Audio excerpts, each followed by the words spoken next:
Et bonjour à tous, j'espère que vous allez bien et bienvenue à ceux qui nous rejoignent. Dans cette vidéo, on va faire le tour du monde de la bourse et on va découvrir ensemble les principaux indices à connaître absolument. À chaque fois, on va voir les performances de ces indices boursiers et ça va vous permettre d'avoir une vision globale de comment s'est porté le marché boursier au niveau mondial ces 10 dernières années et ça va vous permettre de prendre des décisions d'investissement plus éclairées. On commence notre tour du monde avec la France. Bon, vous le connaissez sans doute. En tout cas, vous l'avez sans doute déjà entendu à la radio, le CAC 40. Qu'est-ce que c'est? Eh bien, tout simplement, le CAC 40, c'est les 40 plus grandes entreprises françaises. On va voir la composition à chaque fois, je vous montre ça juste après.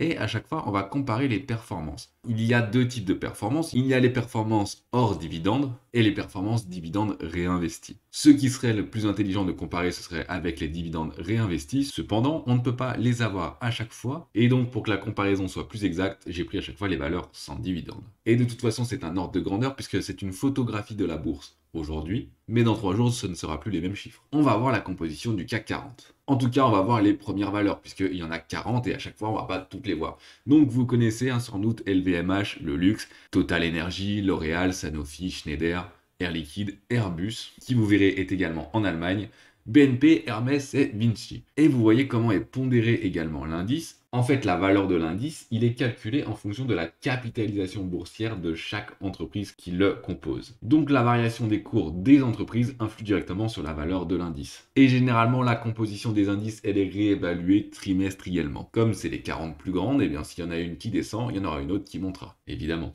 Au niveau des performances, on est environ à plus 70% sur 10 ans, avec plusieurs crises majeures, et ça je vous l'ai dit, c'est hors dividende. Donc plus 70% en 10 ans, c'est déjà une bonne performance. Alors Cocorico, la France est quand même très bien placée dans la bourse. Toutes ces entreprises, elles sont cotées dans la bourse d'Euronext Paris, donc c'est vraiment la bourse de Paris, en France évidemment. On va voir maintenant le SBF 120. Donc ça va être les 120 plus grandes entreprises. Évidemment, les 40 premières, eh bien, seront les 40 premières du CAC 40. Mais en plus, on va rajouter des entreprises de plus petite capitalisation. Globalement, aujourd'hui, si on prend les performances sur 10 ans, on est à peu près à la même chose. Voilà, regardez, ça, c'est les performances du SBF 120. Et ça, c'est les performances du CAC 40. Donc vous voyez qu'il n'y a quasiment aucune différence. Il y en a, mais comme la pondération est faite par entreprise, par taille de capitalisation boursière, eh bien forcément, c'est les 40 plus grandes qui drainent toutes les autres. S'il y a une middle cap qui prend énormément de valeur, eh bien, elle va faire monter le SBF 120. Mais ce n'est pas arrivé depuis longtemps. Évidemment, elles sont également cotées à la bourse d'Euronext Paris. On va partir maintenant en Allemagne, chez nos voisins. On dit souvent que c'est la locomotive de l'Europe, et ce qui est vrai d'ailleurs, mais vous voyez qu'en bourse, la différence avec le CAC 40 eh bien, est très maigre. Donc ici, c'est le DAX 30, les 30 plus grandes entreprises allemandes, qui sont cotées à la bourse de Xetra, donc à la bourse de Francfort. Je ne vous ai pas mis le nom de la bourse en allemand, c'est normal, c'était volontaire. Au niveau de la composition, en entreprise que vous connaissez sans doute, il y a DHL, Mercedes, Airbus aussi, Siemens, Allianz, etc., etc. Et pareil, c'est pondéré de la même manière en fonction de la capitalisation boursière. Pour les performances sur 10 ans, on est un peu comme la France, hein. Franchement, c'est quasiment pareil. D'ailleurs, on va refaire la petite comparaison. Là, on est sur le DAX 30, et là, on est sur le CAC 40. Donc vous voyez que c'est quand même très lié. Il n'y a pas beaucoup de différence. Et ça reste des bonnes performances. Voilà pour nos amis allemands. On va passer maintenant en Europe avec l'Eurostoxx 50. Ça, c'est les 50 plus grandes capitalisations boursières européennes. Vous voyez que sur 10 ans, eh bien, les performances sont moins bonnes que sur la France ou l'Allemagne, par exemple. Évidemment, je ne vous ai pas mis les bourses où elles sont cotées, puisqu'elles sont cotées dans toutes les grandes bourses européennes, là où sont cotées en fait les plus grandes valeurs. Au niveau de la composition sur l'Eurostoxx 50, qui varie évidemment à chaque fois en fonction de la capitalisation boursière des entreprises, c'est pour ça que là, en première, c'est ASML. Les semi-conducteurs, ça a vraiment augmenté récemment. Ensuite, on va avoir LVMH, Total, Sanofi, Allianz, Air Liquide. Vous voyez qu'en réalité, c'est un petit peu les premières d'ailleurs de la France et également de l'Allemagne et aussi un peu les Pays-Bas et d'autres pays. Par contre, au niveau des performances, eh bien là, on va être bien moins élevé. Et oui, à peine 40% au bout de 10 ans avec des grosses crises majeures. Et encore 40%, c'est parce que là, c'est à un moment où le marché est haut. Mais les bonnes performances des meilleures entreprises, eh bien, ont été rongées par les performances des autres entreprises des autres pays européens qui ont sous-performé. Donc si vous aviez investi dans l'Europe ces 10 dernières années, ça aurait été moins bien que si vous aviez investi seulement soit en France ou en Allemagne. Alors l'Europe c'est bien, mais pas forcément. On va passer du côté des Britanniques. Cette fois-ci, on va aller voir le FTSE 100 pour être exact, qui est coté sur la bourse de Londres, hein, donc sur la LSE, le London Stock Exchange. Et là, au niveau des performances, eh bien, vous allez voir que la sortie de l'Europe, eh bien, n'a pas été très favorable, hein, en tout cas pas au niveau boursier. Déjà au niveau de la composition, on va avoir Shell, on va avoir HSBC, Unilever, la British American Tobacco et d'autres grosses sociétés comme ceci. Et au niveau des performances, eh bien elles sont bien maigres, hein, à peine une dizaine de pourcents en 10 ans, en sachant que la crise du Covid leur a fait très très mal. Sauf que contrairement aux autres pays, eh bien ils n'ont pas performé ensuite. Ils ont seulement rattrapé la chute qu'il y a eu en 2020. Donc vraiment, si vous aviez investi du côté britannique ces 10 dernières années, eh bien ce n'est pas là où vous auriez eu les meilleures performances. Voilà pour nos amis britanniques qui ont voulu se mettre tout seuls. Eh bien tout seul, on n'a pas la même force au niveau mondial, hein, ça c'est sûr. Mais bref, je ne critique pas, chacun fait ce qu'il veut. On va aller maintenant voir le S&P 500. On va passer de l'autre côté de l'Atlantique. Et là, vous allez voir que les performances, eh bien, ce n'est pas du tout la même chose. On va donc voir le S&P 500, donc l'indice de Standard & Poor's, des 500 plus grandes capitalisations américaines, qui sont cotées dans deux grandes bourses, hein, la bourse de New York à Wall Street et le Nasdaq, qui est la bourse technologique qu'on verra juste après. Au niveau de la composition, eh bien, vous avez bien sûr les géants, les GAFAM. On a aujourd'hui ce qu'on appelle même les 7 magnifiques, qui ont surperformé, qui ont tiré tout l'indice vers le haut. Et là, dans les grandes sociétés, eh bien Microsoft, Apple, Amazon, Nvidia, Alphabet, donc la maison mère de Google, Meta, Tesla, Berkshire Hathaway, des fonds d'investissement, hein, bien sûr, etc., etc. Et au niveau des performances, eh bien là, on est sur un autre monde. On est à plus de 150% en 10 ans, hors dividende, hein. Donc vraiment des performances qui sont très bonnes. Ce n'est pas du tout la même culture. Les Américains vivent pour le travail, donc forcément, le résultat est différent. Bon, certes, c'est un peu catégorisé et généralisé, mais dans l'esprit, les Américains travaillent énormément plus que les Européens, par exemple. On commence déjà à avoir des performances qui sont très intéressantes, et ce n'est pas que sur les 10 dernières années, hein, si on regarde vraiment la photographie depuis très longtemps, les Américains surperforment tous les autres marchés. Voilà pour le S&P 500. On va rester aux États-Unis, mais un indice qui est bien connu puisqu'il est très ancien, c'est le Dow Jones. Le Dow Jones Industrial Average. Vous en entendrez sûrement sans doute parler, hein, parce que c'est vraiment un indice qui est également très suivi. Il est intéressant parce qu'il n'est pas pondéré de la même manière. Les autres indices, ils sont pondérés avec la capitalisation boursière, et là, ça va être différent, ça va être une pondération des prix. Donc en gros, ça va être les actions qui ont des prix les plus élevés qui auront un impact le plus important sur l'indice, indépendamment de la capitalisation boursière. Et cet indice, il existe pour mesurer la performance générale du marché américain sur 30 grandes entreprises américaines. C'est intéressant parce qu'il est moins corrélé aux bulles spéculatives, par exemple sur les valeurs technologiques. On va voir sa composition. On voit ici, on a Boeing, Salesforce, Caterpillar, McDonald's, Goldman Sachs, Microsoft quand même, hein, il y en a quand même une, mais les secteurs sont beaucoup plus répartis, ce qui permet d'avoir une vision qui est différente, qui est plus réaliste de l'économie américaine, c'est moins biaisé par les valeurs technologiques. Et en plus, le Dow Jones, une grosse référence parce que c'est l'un des indices les plus anciens et le plus suivis dans le monde. Au niveau des performances, on est à plus 120% en 10 ans, hors dividende, ce qui est un peu comparable au S&P, bien que le S&P surperforme un peu cet indice, notamment grâce aux valeurs technologiques, comme on l'a vu. Et justement, ça c'était pour le Dow Jones, donc l'Amérique au global, et maintenant on va voir vraiment les valeurs technologiques, donc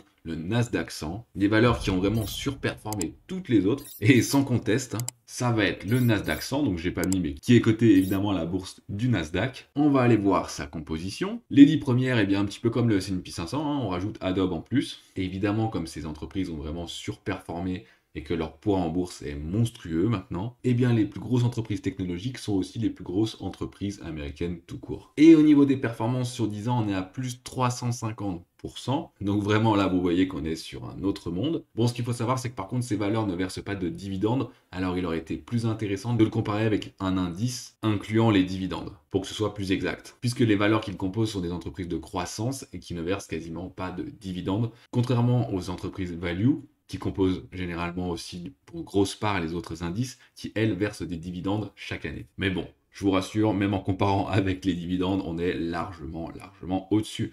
Et ça s'explique notamment puisque c'est les entreprises qui ont des marges bénéficiaires les plus grosses. Un petit point quand même, les performances passées ne préjugent pas des performances futures. Voilà, ce n'est pas parce qu'il a extrêmement performé ces 20 dernières années qu'il va continuer à performer comme ça. Même si mon avis, eh bien c'est que l'avenir est dans la technologie. Voilà, c'est juste mon avis, hein. Mais quand on voit où sont réellement les marges et vraiment tous les gros projets qui arrivent, eh bien c'est vraiment dans la technologie. Donc le Nasdaq 100, vraiment palme d'or numéro 1 pour les investissements. En tout cas, si vous l'aviez fait il y a 10-20 ans. Personnellement, je le conseille toujours et j'investis également dedans. On part maintenant au pays des sushis. Je parle de la nourriture, hein. Le Nikkei. Donc le Nikkei 225, les 225 meilleures entreprises japonaises qui sont cotées sur le Tokyo Stock Exchange. Le Japon, comme disent souvent les investisseurs, on ne sait pas pourquoi ça marche. Mais ça marche quand même toujours. Regardez, des bonnes performances sur 10 ans, plus de 113%. On va voir sa composition est sur un graphique. Les 10 premières sont les mêmes, mais vous avez vu que là c'est le Nikkei 400, mais c'est pareil. Donc Toyota, Mitsubishi et plein d'autres sociétés, mais voilà, je vous nomme celles qu'on connaît. Et comme il y a 225 entreprises qui sont cotées sur cet indice, enfin 400 sur celui-là, mais c'est pareil, le poids de chaque entreprise est vraiment beaucoup moins important. Et également, ce n'est pas pondéré en fonction de la capitalisation boursière, mais de la moyenne des prix des actions. Au niveau des performances des 10 dernières années, on est à plus 110%, vraiment une bonne croissance, avec, comme on peut l'observer, la crise qui a moins impacté le pays que d'autres indices par exemple, sûrement dû au fait qu'ils ont plus l'habitude des maladies au niveau de l'Asie, même si peut-être ce jugement de valeur est complètement faux. Donc le Japon, représenté par le Nikkei 225, qui peut être intéressant également. On voit maintenant son voisin, donc la Chine, avec le Shanghai Composite. Et là, vous allez voir, bon, les performances sur 10 ans sont en positive, mais on va regarder ça un peu plus près au niveau d'un graphique, puisque vous allez voir que c'est vraiment complètement différent. La Chine, il y a plusieurs années, vous avez peut-être entendu parler que c'était le futur, l'avenir, et vous allez voir les cours de bourse, si vous avez investi en Chine au mauvais moment, ça peut faire très très mal. On va voir ça avec le Shanghai Composite, même si ce qu'on va analyser, en fait, ce n'est pas le Shanghai Composite, c'est le MSCI Chine. Bon, c'est quasiment pareil. C'est quand même les plus grandes entreprises chinoises qui sont cotées à la bourse de Shanghai, majoritairement. On les retrouve juste ici avec la Mundi MSCI China, comme je vous ai dit. Et à l'intérieur, bon, bah, que des entreprises que vous connaissez peut-être, mais que moi je ne connais pas. Donc ça ne me parle pas plus que ça, on va plutôt aller voir sur un graphique les performances. Regardez, si vous aviez investi avant 2015, en 2014, eh bien vous auriez pu vendre au plus haut. Non, je déconne, ça n'arrive jamais, vous auriez cru que ça allait continuer à monter et vous auriez sans doute plutôt tout perdu juste après la grosse chute. Mais ce qui est intéressant de regarder aussi avec cet indice chinois, bon qui fait plus 30% en 10 ans, mais vous voyez que ça correspond à rien, hein, c'est vraiment une photographie aujourd'hui. Mais regardez, en 2020, il n'y a pas du tout eu de crise boursière en Chine. Donc ça revient un petit peu avec ce que je vous ai dit tout à l'heure, je pense que ces pays sont plus préparés. C'est l'inverse, en 2020, eh bien ça a monté, ça a augmenté. Les cours de bourse n'ont pas du tout chuté. Et des performances plutôt aléatoires et de moins en moins bonnes. Voilà pour la Chine, donc si vous pensiez que c'était l'avenir, eh bien c'est peut-être plus le cas maintenant, ou peut-être que si, vous êtes peut-être joueur. On voit maintenant les pays émergents avec le MSCI Emerging Markets. MSCI, c'est une autre société qui fournit des informations pour les marchés boursiers. En fait, c'est tout simplement eux qui vont déterminer la composition de l'indice. J'ai mis une petite photo pour analyser un petit peu où sont les pays émergents. Et vous voyez que les performances des pays émergents en 10 ans sont extraordinaires. Si vous aviez investi, eh bien, vous auriez perdu beaucoup d'argent dedans, puisque les pays émergents, eh bien, ce ne sont pas eux qui performent, hein. Ils sont à moins 2,62% sur 10 ans. Et encore, si on compte l'inflation, c'est bien pire que ça. On va aller voir la composition. On a les semi-conducteurs de Taïwan et Samsung et Alibaba qui, à mon avis, à eux trois, ont tiré un petit peu les performances vers le haut, surtout les semi-conducteurs. Et ensuite, il y a plein d'autres sociétés, hein. Et au niveau des performances, bon, j'ai pris un graphique avec un ETF, donc les dividendes réinvestis, ce qui n'est pas bon pour ma comparaison avec les autres indices, mais les vrais chiffres, c'était que vous arrivez à moins 2%. Voilà, c'est vraiment des performances qui sont pas très bonnes. Et en plus, je vous dis, ça a été vraiment tiré par les semi-conducteurs. Si on enlève les semi-conducteurs, en plus de ça, les performances sont encore moins bonnes. Au niveau de la répartition par pays, on a la Chine, Taïwan, l'Inde, la Corée du Sud, le Brésil, un petit peu tout ce qu'il y a sur la petite carte que je vous avais montré juste avant. Il y a plusieurs indices qui peuvent représenter les marchés émergents. Il y a le MSCI Emerging 2 et 3 également, il me semble. Mais globalement, les performances sont à peu près similaires. Et on va finir avec investir dans le monde entier, avec le MSCI World. Et là, je vous ai mis un petit point d'interrogation, parce que investir dans le monde, qu'est-ce que ça veut dire? Eh bien, vous allez voir que c'est le monde vu sous l'angle des États-Unis, c'est leur vision du monde. Globalement, ils ont une performance de 10 ans de plus 85%, mais on va comprendre pourquoi tout simplement. D'ailleurs, c'est assez compréhensible, puisque avec toute cette présentation, vous avez vu les performances américaines et vous avez vu les performances du monde. Eh bien, si c'était vraiment le monde, ça ferait une moyenne des deux, et la moyenne des deux ne serait pas à plus 85%. Donc, on va voir la composition. Déjà, au niveau des entreprises, regardez, on est dans le MSCI World, hein, et on commence avec Apple, Microsoft, Amazon, Nvidia. Oh, ça vous rappelle pas quelque chose peut-être? Alphabet, Tesla, Meta, et tout ça, et tout ça. Eh bien, dis donc, ça nous rappelle vraiment quelque chose. On va aller voir du coup d'autres informations sur l'indice, hein. On va aller voir la répartition par pays. Eh bien, regardez, la répartition par pays, 70% aux États-Unis.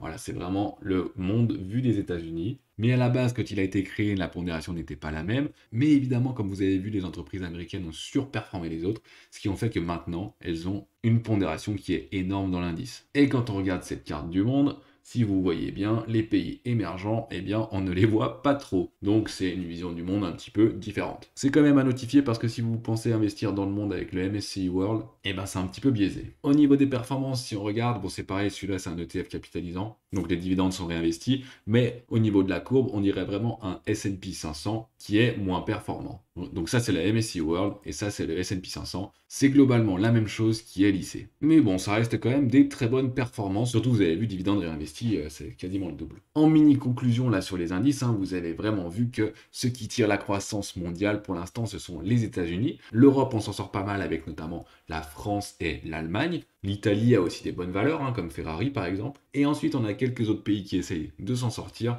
Mais si vous voulez aller chercher de la bonne croissance, des bonnes performances, eh bien malheureusement, il ne faut pas trop être chauvin. Il faut aller se diriger du côté des États-Unis, notamment avec des ETF, comme on l'a vu, ce qui permet d'avoir la performance globale qui est très bonne et une diversification parfaite. Comment faire tout ça si vous avez envie d'investir, hein? Vous avez vu qu'il y a quand même des très bonnes performances dans la bourse, dans les actions, enfin si on se dirige vers les bonnes actions. Eh bien, vous avez deux choix, soit vous pouvez ouvrir un compte titre ordinaire via DeGiro par exemple, c'est ce que je recommande puisque vraiment très peu cher au niveau des frais de transaction. Et il n'y a pas d'autres frais d'ailleurs quasiment, hein. Sauf bien sûr si vous investissez directement à l'autre bout du monde, vous avez toujours des frais de connexion dans les bourses étrangères, mais ça c'est n'importe où. Et ensuite, si vous voulez le faire via un PEA, via un plan d'épargne en action, là je vous conseille soit Boursorama, soit Fortunéo Banque, et d'aller directement vers des ETF. J'ai une vidéo complètement dédiée pour ça. Vous allez voir que c'est possible d'investir dans un PEA dans des entreprises américaines. En fait, ça se fait indirectement via des ETF synthétiques. Bref, je vous explique tout dans la vidéo. Il n'y a pas de secret. Ça se fait, c'est très bien. C'est rentable et c'est ce qu'on veut. Évidemment, j'ai des liens affiliés dans la description si ça vous intéresse. On vous donne de l'argent à chaque fois pour commencer à investir. Quoi de plus beau? Et bien sûr, je ne vous conseille absolument pas de faire tout ça via des banques physiques ou ce genre de choses, hein. Vous allez perdre énormément d'argent dans les frais. On est en 2024, il faut vivre avec son temps. Et la dernière chose qui me reste à dire, eh bien, c'est à vous d'agir maintenant. Parce que voir les choses, c'est très bien, mais à un moment, il faut passer à l'action si vous voulez voir votre capital grandir et fructifier. Et si vous avez peur de le faire, n'hésitez pas, j'ai également un lien dans la description pour pouvoir être contacté avec un conseiller financier, parce qu'en fait en réalité là c'est qu'une petite partie de ce que vous pouvez faire avec votre argent, ça c'est vraiment que la bourse, mais il y a beaucoup d'autres choses. Donc si ça vous intéresse, peut-être même pour défiscaliser ou ce genre de choses, eh bien allez-y, n'hésitez pas à aller voir dans la description. Et pour l'heure, moi je vous dis merci d'avoir regardé, thumbs up si ça vous a plu, allez vous abonner si c'est pas encore fait, et moi je vous dis à très vite pour une prochaine vidéo. Allez, à plus!